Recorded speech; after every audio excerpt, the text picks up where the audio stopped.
Quand le manipulateur part définitivement. Quand le manipulateur part définitivement, ce n'est qu'à la faveur d'événements particuliers. En effet, un pervers manipulateur répugne à lâcher sa proie, victime expiatoire de son narcissisme blessé. Que se passe-t-il donc alors qu'il y consent? Voyons les différents cas de figure. Cette réflexion est tirée d'un article du site internet www.pervers-narcissique.com dirigé par Pascal Couder, psychanalyste et psychologue clinicien, co-auteur de l'ouvrage de référence « La manipulation affective dans le couple, faire face à un pervers narcissique ». Depuis plus de 30 ans, Pascal Couder et son équipe de thérapeutes, spécialistes des questions autour de la manipulation sentimentale, prennent en charge les victimes de PN francophones partout dans le monde grâce à la vidéoconsultation. Rendez-vous sur pervers-narcissique.com pour accéder gratuitement à une multitude de ressources précieuses. Quand le manipulateur part définitivement, premier cas. Quand le manipulateur part définitivement, c'est, le plus souvent, lorsque sa proie n'est plus suffisamment docile et qu'elle ne devient plus manipulable. Cela se produit quand elle sort de l'emprise et commence à ouvrir les yeux sur la vraie nature de ce compagnon. Le manipulateur s'en va alors, mais pourquoi? Parce que perdre une emprise pour lui est un traumatisme qu'il faut assimiler à une fin de règne. Sa proie n'a plus peur, elle devient capable de lui dire non, ne se laisse plus harceler, ni même culpabiliser, elle ne le rassure plus. Pire, elle l'inquiète. Elle lui montre en un sens qu'il n'est plus celui qu'il croit, le plus beau, le plus grand, le plus fort. C'est une expérience pour lui hautement anxiogène, voire même terrifiante, et qui explique qu'il va lever le siège. Il fuit donc, mais part en quête d'une solution de rechange, soit d'une nouvelle proie qui va lui permettre de survivre.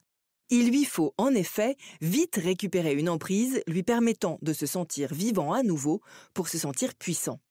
Toute victime n'a pour lui qu'une simple valeur utilitaire et est, à ce titre, complètement interchangeable, même s'il existe des proies plus valorisantes que d'autres.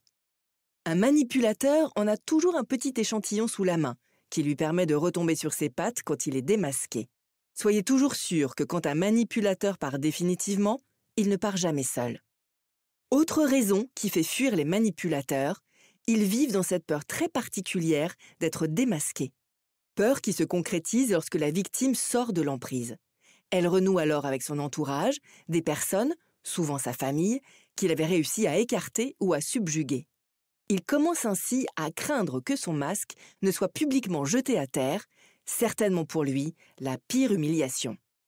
La victime qui s'est libérée de l'emprise peut se débarrasser de la présence toxique du manipulateur dans sa vie, mais attention, cela ne signifie pas pour autant qu'elle est exonérée de sa vengeance. Le manipulateur pervers narcissique, grand séducteur, peut toujours revenir, des mois voire même des années plus tard, pour tenter de la faire retomber à nouveau. Dans le cas où il est lié avec elle par des enfants, c'est au travers d'eux qu'il continuera de la faire souffrir. Second cas, quand le manipulateur s'est lassé. Quand le manipulateur part définitivement, c'est aussi lorsque sa proie a perdu tout intérêt à ses yeux. Quand cela peut-il se produire? Il n'y a pas de règle précise, un pervers pouvant se lasser en quelques mois, comme partir au terme d'une longue vie conjugale. Il faut chercher la raison de son départ ailleurs, dans la dynamique propre à la relation. Pour être en relation avec un être narcissique, la victime doit avoir de quoi le nourrir, soit être à même de produire une réaction qui entretient sa stimulation en lui procurant la jouissance de se sentir tout-puissant. Face à une victime épuisée et qui devient inerte, l'équilibre est rompu. Le prédateur reste sur sa faim. Il quitte alors définitivement cette proie qu'il juge avoir vidée et qu'il rejette comme une peau morte. Il n'aura pas le moindre égard, pas la moindre considération pour elle, sa seule préoccupation étant d'assurer la relève. Il aura, à ce stade, déjà préparé les choses, avec une nouvelle proie, élue, prête à rentrer dans sa vie. Pour que tout se déroule sans fausse note, il a aussi une autre préoccupation.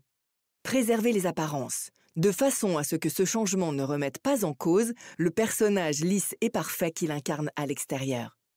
Pour cela, il va culpabiliser le partenaire qu'il quitte, le rendant responsable de la rupture, de manière à lui faire endosser tous les torts.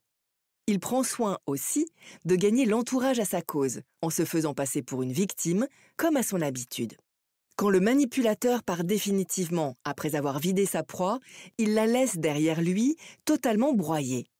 La jugeant inutile, il peut même aller jusqu'à encourager un suicide, car ce scénario l'arrange souvent.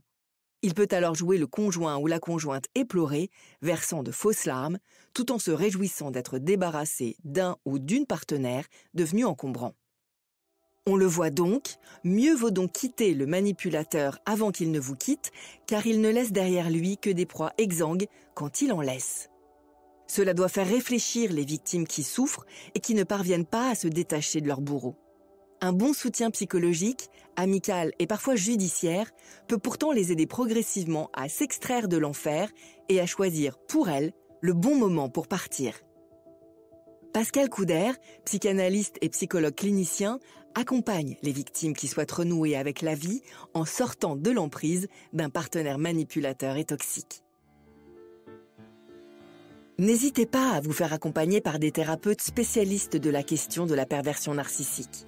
Rendez-vous sur www.pervers-narcissique.com et trouvez-y de nombreux conseils sur comment gérer la séparation, comment gérer l'après, la reconstruction, et vous pourrez également rentrer en contact avec un membre de l'équipe. Ne restez pas seul. Merci d'avoir écouté ce podcast. Rendez-vous très prochainement pour un nouvel épisode.